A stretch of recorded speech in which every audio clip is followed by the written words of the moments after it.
KFC, mainly Standoha.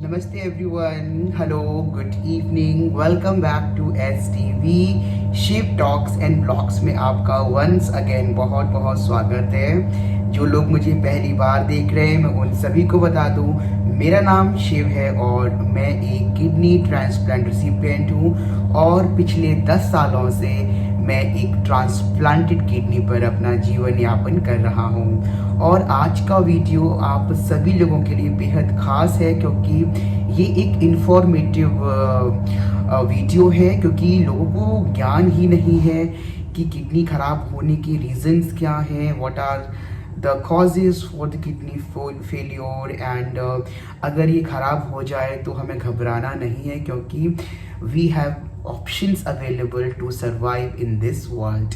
Kidney ख़राब होना बहुत बहुत I know it's very painful, पूरी परिवार के लिए बहुत ज़्यादा एक दुखद आप बोल सकते हो जो एक चीज़ आपके परिवार के साथ हो सकती है, लेकिन ईश्वर का और हमारे डॉक्टर्स का बहुत बहुत थैंक यू क्योंकि we can survive even after our kidney failure. तो वो कैसे सर्वाइव कर सकते हैं मैं आज इस वीडियो में आपको बताने जा रहा हूँ रिगार्डिंग डायलिसिस, क्योंकि डायलिसिस से ही हम लोग जीवित रह सकते हैं आफ्टर अवर किडनी फेलियोर। लेकिन डायलिसिस कराना और उस प्रोसेस से गुजरना भी एक बहुत ही खुद में एक तकलीफ देह पेनफुल प्रोसेस है और ये हम किडनी पेशेंट्स ही समझ सकते हैं कि कितना दर्द हम लोग हफ्ते में तकरीबन 3 बार हम लोग हॉस्पिटल जाते हैं और करीब 4 घंटे का ये प्रोसेस होता है। और मैं उम्मीद करता हूँ कि इस वीडियो को देखकर जो एम्प्लॉयर्स हैं या जो आपके सीनियर हैं, हेड हैं, वो थोड़ा सा अपना बिहेवियर नम्र रखें हम किडनी पेशेंट्स के लिए, क्योंकि आजकल मैं देखता हूँ ऑफिसेस में nobody is willing to listen your stories और किसी के अंदर कोई एपैथी नाम की चीज़ है ही नहीं है। काइंडनेस तो ऐसा लगता है इस दुनिया से ख़त्म ही हो चुका है।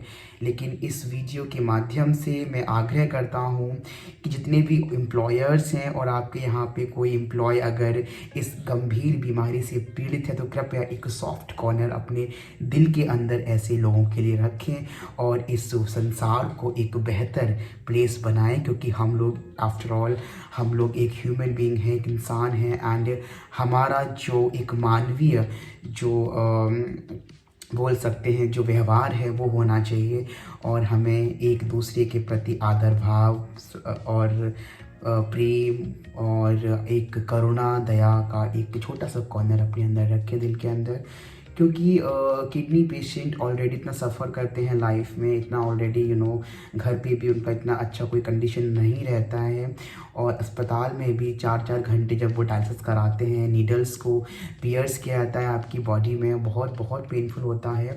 तो थोड़ा सा उनके ऊपर थोड़ा रहम खाएं और उनका साथ दें, उनको मोटिवेट करें, उनको आगे ले जाएं, उनको आगे बढ़ाएं। कई बार तो उनकी जॉब एप्लीकेशंस को रिजेक्ट कर देते हैं जैसे उनको मालूम पड़ता है कि ये बंदा आने वाला है या बंदी आने वाली है, ये तो किडनी पेशेंट है। ऐसा कुछ भी नहीं है। डायलिसिस अगर आप कराते हो टाइम से तो you can definitely live a normal life और आप डेफिनेटली ऐसे लोगों को प्लीज़ मौका दीजिए एक बार अपनी प्रतिभा को दिखाने का, ताकि वो लोग भी लाइफ में आगे बढ़ सकें और थोड़ा सा फाइनेंसेस भी कमा सकें अपने लिए, क्योंकि it is very very expensive process to go through the dialysis and then kidney transplant. ये बहुत लाखों करोड़ों तक इंसान के खर्च हो जाते हैं। तो चलिए हम बात करते हैं what is dialysis. Dialysis actually आप मान लीजिए जैसे हमारी किडनी का काम क्या होता है, हमारी टॉक्सिन्स को रिमूव करना। जैसे हम यूरिन करते हैं, टॉयलेट करते हैं, तो थ्रू यूरिन हम लोग क्या करते हैं, जो हमारे बॉडी की गंदगी है वो सब बाहर चली जाती है, राइट। एसिड हो गया, आपके क्रिएटिनिन वगैरह जो है, और there are many toxins that build up inside our body। तो अगर आपकी किडनी काम कर रही है, आप बहुत बहुत लकी हो कि आपको इन सब चीज़ों के लिए आपको कोई अस्पताल नहीं जाना पड़ रहा है। आप ईश्वर की कृपा से स्वस्थ हैं, मस्त हैं और आपकी बॉडी बिल्कुल एकदम अच्छे से फंक्शन कर रही है, राइट। तो अब बात करेंगे डायलिसिस में ऐसा होता है, कहते हैं जब किडनी खराब हो जाती है तो हमारी बॉडी के अंदर एक्सेस फ्लूइड बिल्डअप होता है और हमारा जो ब्लड है वो भी इम्प्योर होने लगता है, जिसकी वजह से nausea, vomiting, chest pain, headache, swelling, ना जाने कौन कौन सिम्टम्स आते हैं। और अगर आपने इन सिम्टम्स को नज़रअंदाज किया तो अटैक भी आ सकते हैं, जो कि एक बहुत ही, आप समझ लीजिए कि अटैक आया तो आपका काम तमाम हो चुका है, राइट। तो क्रेटिनाइन जब बढ़ जाता है बॉडी के अंदर, किडनीज काम नहीं करती हैं, टॉक्सिन्स बिल्डअप होते हैं, then you need a dialysis. अब देखो कुछ लोगों का तो जैसे इलाज चल रहा होता है, उनको पता होता है कि हमारा डायलिसिस होने वाला है, तो वो लोग क्या करते हैं, ऑलरेडी हॉस्पिटल में जाके सर्जरी करा लेते हैं एडवांस में, क्योंकि ये जो फिस्टुला है इसको डेवलप होने में तकरीबन 1 से 1.5 महीने लग जाता है। लेकिन सपोज करो जैसे इन मेरे केस में क्या हुआ था, मेरी किडनी डिजीज एकदम अचानक से हुई, it is a silent disease. So I had no symptoms and हुआ ऐसा कि मेरे को अचानक से ही like I felt chest pain and vomiting, भूख नहीं लग रही थी, and then I got my checkup done और फिर मुझे मालूम पड़ा कि मेरी किडनीज डैमेज हो चुकी हैं। अब ऑप्शंस क्या था, ओनली डायलिसिस। तो स्टार्टिंग में क्या किया डॉक्टर ने, आप देखिए यहाँ गर्दन पे कट मारा, चीरा मारा, राइट, और it was very painful and बहुत तकलीफ में था, पेन में था, एकदम फव्वारा निकला एकदम ब्लड का बहुत तेज, the blood oozes out from here and फिर एक I don't know the medical term, आप समझ लीजिए ट्यूब्स जो होते हैं, 2 ट्यूब्स को मेरे यहाँ तक चेस्ट में इंसर्ट किया गया, राइट। और उसके थ्रू फिर डायलिसिस होती है। डायलिसिस में क्या होता है, जो आपके बॉडी का जो इम्प्योर ब्लड है वो मशीन में जाता है और वो प्योर होके वापस से आपकी बॉडी के अंदर आता है, and it's a very slow process. 4 घंटे आपको लगभग लग जाते हैं इन सबको कराने में, और हफ्ते में 3 बार आपको जाना पड़ता है hospital for the blood purification, right. And what happens actually, dialysis के टाइम पे बहुत सारे रिस्ट्रिक्शंस होते हैं। जैसे मैं तो पानी पीने को भी तरस गया था, what I used to do, cotton भिगाया, लिप्स पे लगाया एंड देन अपना काम किया। ओनली 500 ml वाटर, आप सोच सकते हो 500 ml लिक्विड कितना कम होता है, और हमने उन लिक्विड पे गर्मियों के महीने भी गुजारे हैं।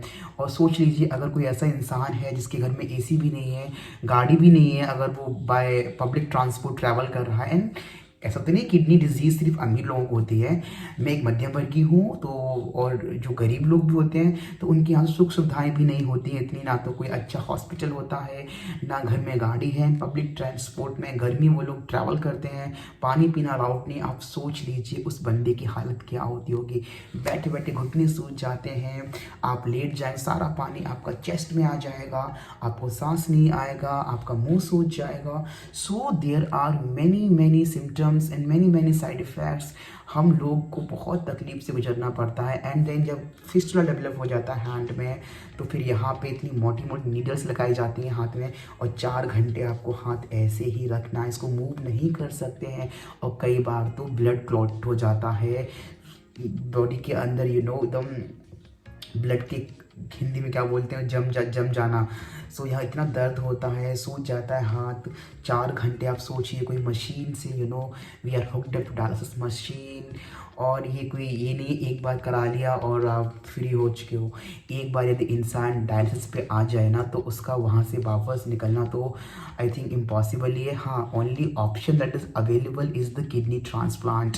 अब कई लोग तो ऐसे होते हैं, अब बदनसीब बोल लीजिए, कि बेचारों को किडनी मिलती ही नहीं है, और 20-20, 30-30 साल तक वो डायलिसिस कराते रहते हैं और अपना जीवन यापन करते हैं। सो डायलिसिस एक बहुत ही पेनफुल प्रोसेस है। अब कोई ऑप्शन नहीं है, तो व्हाट वी कैन डू, हमको मजबूरी में जाना पड़ता है, और हम लोग फिर ट्राई करते हैं। आप बिलीव नहीं कर सकते हो कि हमने वो भी दिन देखे हैं, और भी जो मेरे ऐसे पेशेंट्स हैं, यहाँ ब्लड चल रहा है, सुई लगी है, और हम खाना खा रहे हैं, फेक स्माइल कर रहे हैं, करना पड़ता है।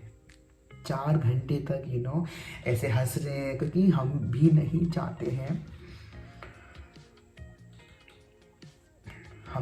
चाहते हैं कि हमारा जो फैमिली मेम्बर्स हैं वो हमको देख के और तकलीफ़ में आए। तो हम लोग ट्राई करते हैं to live a normal life, लेकिन अंदर अंदर हम अंदर अंदर अपने कोसते हैं, हम पेशेंट्स की, अरे हमारी वजह से ये क्या हो रहा है, हमारा पूरा फैमिली डिस्टर्ब हो चुका है और ये तो है नहीं कि आप अकेले चले जाओ डायलिसिस पे। जो लोग बहुत एक्सपीरियंस्ड हैं या जो मैच्योर है, हम बच्चे हैं या कोई बुजुर्ग लोग हैं, उनको साथ में किसी को आना पड़ता है हॉस्पिटल, राइट। तो घर वालों का भी बहुत बहुत टाइम जाता है। ये मान लीजिए कि आप पूरा दिन आप अस्पताल में स्पेंड कर रहे हो और आपके आसपास आजू बाजू सिर्फ वही दिखेंगे आपको जो लोगों का किडनी ख़राब हो चुका है। तो मैं बार बार यही लोगों से रिपीट करता हूँ कि यदि आपकी किडनी स्वस्थ है ना, आप दुनिया के सबसे लकी इंसान हो। एटलीस्ट आपके रोज़ कोई सुई तो नहीं घुसेड़ रहा, राइट। बचपन में हमको एक नीडल से इतना डर लगता था व्हेन फीवर आ गया कुछ, तो जो डॉक्टर साहब बोलते थे हाथ करो लगानी है। और आप सोचिए उस लड़के ने 1 साल तक लगातार हफ्ते में 3 दिन I used to go to hospital, and वो मोटी मोटी सुइयाँ मेरे नसों में चुभाई जाती, वो भी 2-2 और 4-4 घंटे तक ऐसे अपने हाथ को करे रहना है, नो मूवमेंट एट ऑल। आप सोच सकते हो किस तकलीफ़ से हम गुजरे हैं। प्यास लग रही है, पानी नहीं पी सकते, नमक नहीं खा सकते हैं, आप सोचिए फ्रूट्स नहीं खा सकते हैं, सब्जियां नहीं खा सकते हैं इतना सोचना पड़ता है कि पोटेशियम बढ़ जाएगा, इससे सोडियम बढ़ जाएगा, इससे ये हो जाएगा। ऐसा लगा हमने तो साइंस छोड़ दिया था 10th क्लास में, लेकिन फिर से वापस से ऐसा लग रहा था हम बायोलॉजी की कोई क्लास ले रहे हैं कि इसका भी आउटपुट इतना ऐसे होना चाहिए। बहुत बहुत तकलीफ़ें झेली हैं।